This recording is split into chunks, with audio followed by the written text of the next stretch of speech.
Okay, welcome back to the Rob Review, my friends. I am Robert Morris, your friend in success. All you people out there that are chasing growth, this show is for you. You know, I find it incredible the amount of people that come up to me and actually watch this show. Not that I don't think it's great programming, I do, but just, you know, the fact that I guess that they watch it and get something out of it, because everything I'm disseminating to you is not really my information. I mean, I have my own way of putting it across to you, but it's all learned the hard way. Like for me, it was a school of hard knocks from the beginning. I wanted to do something outside the box, and so I chose that when I broke those borders, whatever came my way, I was going to have to deal with. And I continue to chart my own path. But I realized that there's bigger things in life than you can ever imagine when you start to make yourself a part of a bigger thing. And part of doing that, part of me being taught that there are like key things you need to do to have success in life, and one of them being the degree of wealth you build in your lifetime will be a direct result of the people that you positively impact. This show is my positive impacting. This is part of a grander thing that I am building, that the bigger the vision gets, the more people it impacts, the better my life will get, sure, and the better all around everyone that I have impacted will be. And so today what we're talking about, as for all of you people that have been out there telling me you like the show, I think you'll enjoy this topic. I think everybody, no matter where you're at in life, can get something out of this, because most of us have unfulfilled goals and dreams that scare us to death, and we've put them in a drawer, hopefully to never have to pull them out because it's uncomfortable. And for everybody watching this, the level of uncomfortability is different. But all of them have one thing in common. The ones that are bigger than you. You know, we just talked about in the intro, the ones that scare you to death, that involve more people, are the ones you're obligated to go after, because they will impact so many people you just don't even understand. And that's part of why I'm doing this talk. Like this week I had a lot of reflective things occur. You know, this station, WHIG, is celebrating 25 years of creating quality programming 24/7 this year. And in celebrating the station, you know, I can't help but reflect on its founder, Herb Greenberg, and all the things that came about in Herb's life to lead to WHIG being created. And the story of the things that led Herb to that point is an incredible one. And I'm going to tell you part of it now, or at least the part that I know, because you have to hear these stories to understand the incredible seed that your dream could plant and unleash a root system that impacts so many more lives than you could ever know or that you could ever see. Because Herb has been gone for a while. And for years now, this place has been blessing and helping and growing and impacting people. That Herb, I pray and hope that somewhere he knows that there's some way in heaven for us to understand what goes on here. But regardless, his legacy is continuing to impact. And there's a lot of people out there that are watching this that have that same effect, or building to have that same effect. But there's just as many that could, that never will, unless you get up and do something about that dream that is scaring you, unless you take action. See, there's a story that I read, and obviously it's nothing but a story because you can't check a dead guy's facts, but this great leader, he passed on and went up to heaven. And he was at heaven's gates, and he was talking to St. Peter. and they were talking about how he was going to spend his first moments in heaven. And the great leader said to St. Peter, well, I would like to meet every person that was the best at what they did while they were on earth. And St. Peter said, sure, let me take you over here, and I'm going to let you meet the greatest general that ever lived. And the business leader said, hold on, St. Peter, you must be mistaken, because I knew that man on earth. That man, as far as I can remember, was the man I walked by on the street every day. That gentleman was a homeless beggar on earth. How could he have been the greatest general to ever live? And St. Peter said, see, that's just it. What you don't know is that if that man had acted upon the dream that was given to him at a young age, if that man had gone into military service, that man would have been the greatest general to ever walk the face of the earth. And when you think about that, the untapped potential that many of us will go to our graves with, even if we try, you should, or at least I hope you feel some kind of motivation to at least try. Because that fear is really false evidence appearing real in your mind. But that fear can be debilitating and can keep you on your seat forever. But every moment you don't act, it grows stronger. And when you do act, you start to realize that fear is created by your mind and by your body as a mechanism of defense to keep you from doing something that's uncomfortable. See, going back to Herb and how this whole station came about, I mean, I knew Herb for a very short amount of time. But I never knew the man to really let any kind of fear empty out of him. If it was in him, I never saw it. And he lived a life of great positivity. You know, he was always a person that was positive to the people around him. You know, he totally and 100% lived the principles that I talk about in this show a lot. You know, he had the attitude of gratitude. He gave and gave and gave, with an exception of never expecting to receive. And you have to give before you receive. And then he also had a huge amount of positive impact on many people's lives. But all that didn't start that way.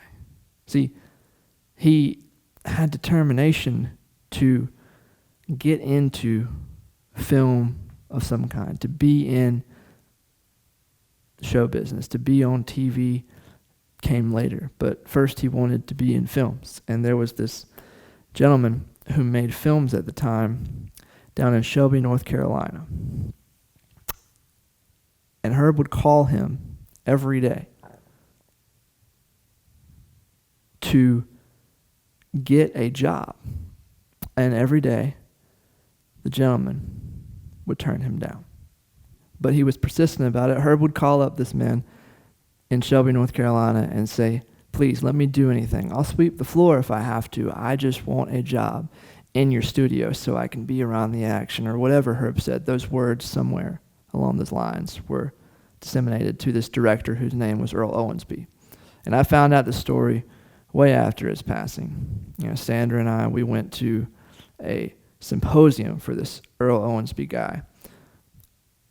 And the crazy thing about Herb's character was that after that symposium, Earl was sitting and receiving people's questions, and Sandra and I went up there and she told him about Herb. And he didn't just remember Herb like, oh, I'm giving you the satisfaction of me remembering the person that you want me to talk to you about, like a gentleman would. Earl told us the story about Herb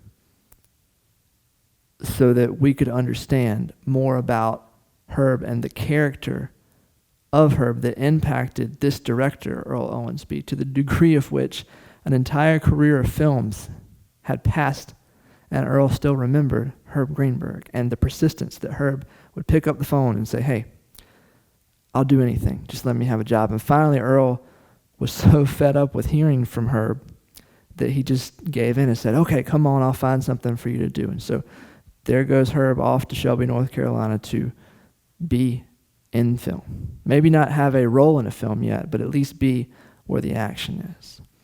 And now that persistence led Herb to then be brought on camera to fill some roles that Earl needed him to fill at the time. And that bug was then in him from then on. From what I understand, that then led Herb to eventually somehow weave his way into starting a television station that then became WHIG.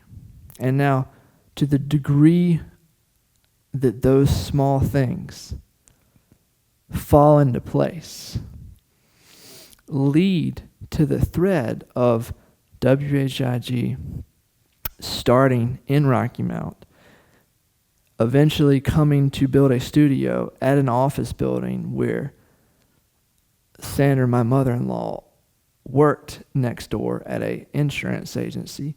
Herb and Sandra meeting, Sandra eventually working with Herb. That meaning that Sandra brought Brittany, her daughter, in to work with her when she was a kid at the place that her mom worked at. You know how kids go to work with their parents. That led Herb to meeting Brittany and being a really great role model in Brittany's life, and then being all around her for so many years that Brittany grew up in the TV environment, which led to little old me eventually getting a part-time job at the station because I wanted to do whatever I could, just like young Herb, to get into television, to get into film, to just get my career going to where I could be paid or just learn from people to advance my filmmaking skills. I got the part-time job. Down the road, I eventually marry Brittany, and so the stuff that Brittany and I are doing now, the Rob review that I'm doing here before you, all those things came to fruition. The people that we're impacting now came to fruition from Herb's persistence to call Earl Owensby and get to Shelby, North Carolina, and get the bug of filmmaking. And then to have the crazy dream of starting a TV station from scratch. Nobody he ever knew had started one. And realizing that he would need more than just himself, putting those people into place, starting the TV station, allowing so many other people to come on board, impacting this little girl named Brittany who grew up to meet me, and then we start our own thing together.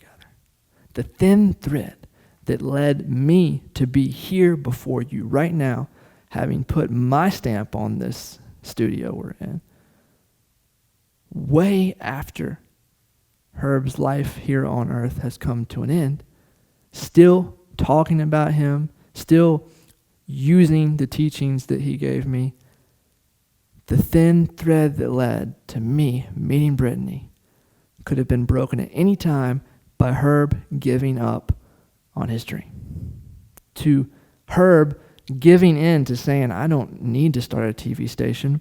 My family has a business that I can go into. I don't need to go out on the limb. People are telling me I'm crazy for doing this. Why not believe them? Why have faith? Why test the waters? And then I never meet Brittany. Because let me tell you something. My current wife, who I consider my best friend in the world, lived 5 miles away from me my entire life as a young kid. My family and I moved at a very young age to a new house that was 5 miles away or less from Brittany's parents' house where she grew up. We had never met and probably never would have if it weren't for this place. And I know I talk a lot about money and investing here, and this whole dream building idea is supposed to wrap back around to how it can impact your investing. But more importantly than just having the right investments in life, the investments outside of money and in people that led me to have a better life because Herb decided to chase a dream. So I could tell you more and more stories, but that's just that whole idea just really blows my mind as we sit here 25 years later, still going strong. The amount of businesses, especially small businesses, that succeed is slim. Even slimmer is the amount and the percentage of small businesses that continue to thrive beyond the lifespan of the founding people. The founders of most small businesses are the people that begin it and see it end, or shortly after they pass on. This business has proved time and time again that it can beat the odds by just doing that, by lasting and by succeeding, and then succeeding past Herb's time here on earth. The legacy living on. Now, part of that was proper planning and having a succession plan in place, but bigger than that was the fact that Herb's dream became so big because he kept feeding it and watering the seed, and it grew to be this massive dream that other people's dreams became a part of it. See, that's the thing. When you take action on your dream, when you step out on faith, it can grow in time to be so big that other people's dreams feed into it, and they feed off of it, and then they become interlocked with your own success. Then you have a force of nature working for you, and people want to succeed, and therefore you succeed with them. It's amazing to me. So, as we come to this fork in the road of why does this matter to investing? Well, where does investing your money in a smart way, where does that decision come from? It comes from you having a reason to build something to either have later on in your life for a better future, or to, most of the time, for most people, it's to leave a better legacy for your family than you had starting out. To be the person in your family that actually draws the line in the sand and the buck stops here with me. After me, my family will not have to live the same way that I did, will not struggle. That kind of thought process is where it all starts. Therefore, it starts with a proper dream.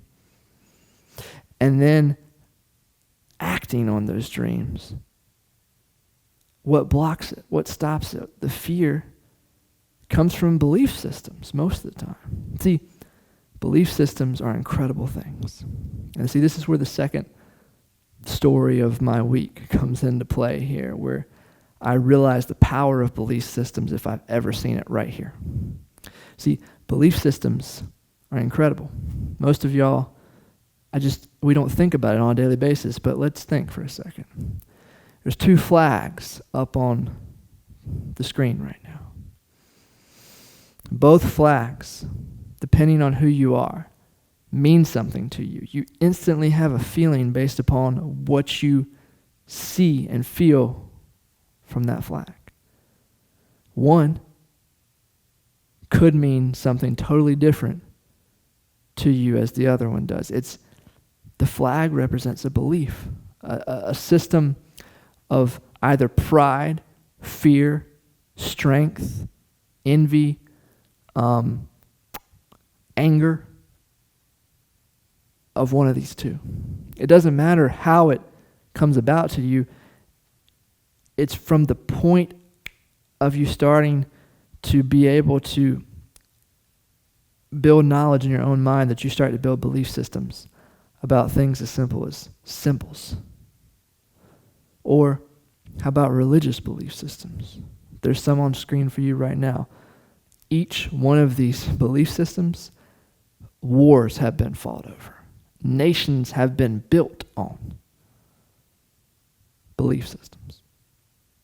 The same idea that when you drive past and maybe you've never walked on a Rolls-Royce dealership's floor or a Mercedes dealership's floor. Maybe you've never test drove a high-end vehicle, because the belief system that you were bred to think is that those types of cars aren't for us, they're for other people. Those belief systems, they entrench themselves in your mind to the point that you don't even know that you're doing something consciously to sabotage your success because of a belief system that you have. It's a subconscious thing. Those belief systems are so subconsciously ingrained that you could have grown up, and we've talked about this before, in a family where you heard things about money, or you heard things about success, or you heard things about wealthy people that make you unable to have it now because you believe something that's in total, it's not in alignment with what you want now. It's in total opposite and opposite polarity of where you want to go. It's not attracting you, it's repelling you from the dream that you want. That's the thing about investing. You have to start with why you're doing something and the belief systems you have in the first place. You have to figure them out because they can impact how you invest. You can subconsciously do things to sabotage your financial success. If you hit a threshold of money that you feel like you don't deserve, or that, I'm too rich, and if you have negative thought processes about wealthy people and the 1% and rich people, if you think about money and greed and you entangle greed as a negative thing, which, sure, greed in a lot of ways is, but if you think about money in a negative light, you can be making it, and then when you get to a certain threshold, get rid of it subconsciously, sabotage it subconsciously, and never even know it. Feel like the world did something to you when it was really your belief system. That's a whole nother talk about belief systems, but this week I realized the power of them because I don't know how many of y'all know this, but I've had incredible struggles with belief systems myself, to the degree of which my own addictive past came from my belief systems about myself, my negative self-hate. Things that I didn't even know was ingrained in me caused me to self-destruct, and I chose the form of addiction, of drugs, da-da-da-da. None of that really is prudent to talk about, but I want to showcase that because belief systems literally caused me to want to kill myself through putting drugs in my system. It's not, it wasn't conscious, it was subconscious, and I had to figure that out through a long, hard road, when really, if somebody could have just set me down with the right books, I may have been able to fix those self-hating, self-sabotaging belief systems before it took me down that road. And this week I had a friend of mine pass that really wasn't a friend of mine at his passing, not because I didn't want him to be, but because we had separated ways, because his belief systems and my belief systems were aligned and then they changed. I grew apart from him, and his belief systems told him that I was an enemy because I was changing, that I felt like I was better than him, that I was somebody that, he needed to shut out of his life, and so he did. Nasty words were exchanged, and I split. And with my belief systems at the time told me that I could not help him. Now he's 31. Well, he was 31, and he died of multi-system organ failure. 31 years old. And you can just guess at what happened. It was health issues, but it was health issues brought on by years of self-destructive behavior from the time that he was a very young man. And sure, he was dealt a rough hand. Sure, he had a hard life. But there's multiple people out there that have had harder lives, that have gone on to change the world, to change lives, to invent things, to create cures, to build massive organizations and make millions of dollars and change lives through doing that. So it's not always the background, or can't just be attributed to his background for why he did what he did and why he continued to do it even after he knew that it was killing him. And he didn't even realize subconsciously that his belief systems were so ingrained that his life didn't mean anything to him because he didn't think it had a bigger purpose. And in conclusion to what we're talking about today, I want you to understand that your life does, all of us do, and the intertwining of the threads that are going to lead you to wherever you're going to go can have massive impacts on other people. Think about her. Think about myself, Sandra, all the people that work here at the station that are continuing to have lives built around this place way after Herb's life ended. Two opposite ways. One followed a dream. The other, my friend that passed at 31, had no dream, had left it behind. You want to know what's interesting? I said, I remember a conversation as I was getting the call that he passed, and I was remembering things that we had done.